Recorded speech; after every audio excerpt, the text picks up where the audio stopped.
मैं यहाँ, मेरा नाम विभूति नयन सिंह, मैं यहाँ का पूर्व मुखिया रहा हूँ।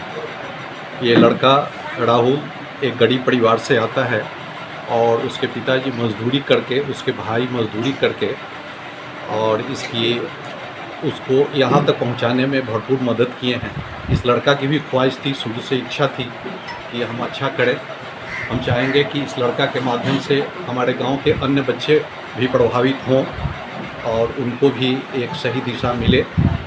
मेरी यही काम है। राजेश्वर बैठा, मैं इसी ग्राम के वासी हूँ।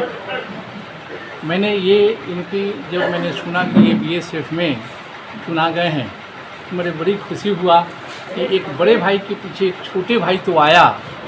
लगता है कि इसके पीछे और लोग इनको देखकर प्रभावित होंगे।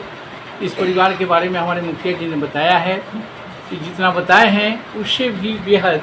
मैंने इनके फादर को कहता था कि भाई आपको मच्छर भी नहीं काटता होगा, कि इनके हम शरीर को देखते थे तो कहते थे, इसलिए कहते थे कि इनको लगता था कि देह पर खून नहीं है। लेकिन हमको पता नहीं चला कि खूनवा किसको देते थे, मच्छरवा के लिए नहीं, ये बेटवा को दे रहे थे। खर्चवा तो बेटवा को दे रहे थे, तो इनको खून कहाँ से आएगा। लेकिन इनका खून लगता है कि आज देखने से पलट गया है, इनकी देख रहे हैं। तो हमको ये सबसे बड़ा ये आयोजन करने का सबसे बड़ा चीज़ है कि हमारे गांव का जो लोग हैं हमारे पीछे, वे इससे प्रभावित हों और इससे आगे आने का कोशिश करें। हमारे गांव में समरूपता आवे, जो कुछ है ऐसे सामाजिक समरूपता तो है ही, लेकिन उसमें कुछ विषमताएँ हैं। उस विषमताओं को मैंने दूर करना चाहा और इसके माध्यम से, खास करके राहुल के माध्यम से, राहुल भी समाज के एक धरोहर है। आज बहुत बड़ा सेवा में जा रहा है, माने सेवा ही नहीं, सच्चा सेवा यही करने जा रहा है।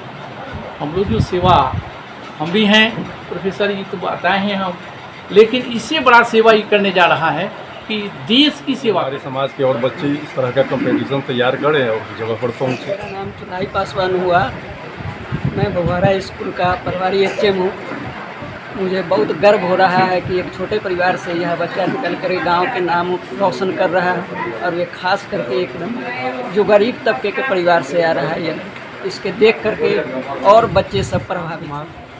और मैं राहुल का टीचर हूँ और शुरू से ही मैं इसको मैट्रिक कराया और शुरू से ही ये लड़का काफ़ी परिश्रमी था और परिश्रम के कारण ही आज यह सफल हो पाया है और आगे भी सफल होगा। और इसको देखकर समाज के जो लड़के हैं वो भी सफल होंगे और इन सभी का भविष्य सुनहरा होगा। जो आज सेवा का मौका मिला है, जैसे कि प्रोफेसर साहब बताए हैं कि सेवा तो बहुत तरह का है, लेकिन ये सेवा जिसमें देश सेवा की मौका मिले तो निश्चित रूप से पूरे गांव को गर्व होता है। राहुल जहां भी है अपने गांव का प्रतिनिधित्व कर रहा है, अपने गांव का झंडा ऊंचा किए हुए है, देश के झंडे के साथ साथ अपने गांव का भी नाम रोशन कर रहा है। और ये साबित हो रहा है कि अगर बच्चे को बचपन से लगन हो, निष्ठा हो और माता पिता का सही तरीके से अगर सही संस्कार और शिक्षा दी जाए तो कोई भी काम वो बच्चा असंभव को भी संभव करके राहुल के जैसा उदाहरण पेश। इसके बाद बच्चे को अपना बहुत पैसे की अभाव था, फिर भी हम बच्चे को कभी कमी नहीं होने दी। मैं एक आशा वर्कर होकर भी अभी तक अपने बच्चे को कुछ नहीं कमी होने दी। हम ये भी चाहते हैं कि हमारे बच्चा जिस तरह हुआ उस तरह मेरे समाज, मेरे गांव के गार्जियन लोग भी कुछ बच्चे को अपना अथी करे कि हाँ, जिस तरह राहुल हुआ है उस तरह मेरे बच्चा भी आगे बढ़े। आप बताइए राहुल जी, आप देहात से निकल करके आज देश सेवा के में गए हैं, किस पोस्ट पर हैं आप? हम बीएसएफ में कांस्टेबल के पोस्ट पे हैं। किस पोस्ट पर? कांस्टेबल के पोस्ट पे हैं। अभी मेरा training centre Jammu and Kashmir है। और सर मेरा बचपन से ही एक सपना था कि हम मतलब पुलिस, मम्मी को कहते थे मतलब हम पुलिस बनेंगे। मम्मी का एक सपना दिखाए थे बचपन में कि हम पुलिस मतलब बनेंगे। और आज मतलब देश सेवा करने के लिए बॉर्डर सिक्योरिटी फोर्स में हमको कांस्टेबल का पोस्ट मिला है। हम बहुत खुश हैं और अपने गांव को भी मतलब जो भी बच्चे हैं ये और खुशी होगा जब इस गांव के हर एक घर से एक एक फौजी निकलेगा तो और खुशी होगा।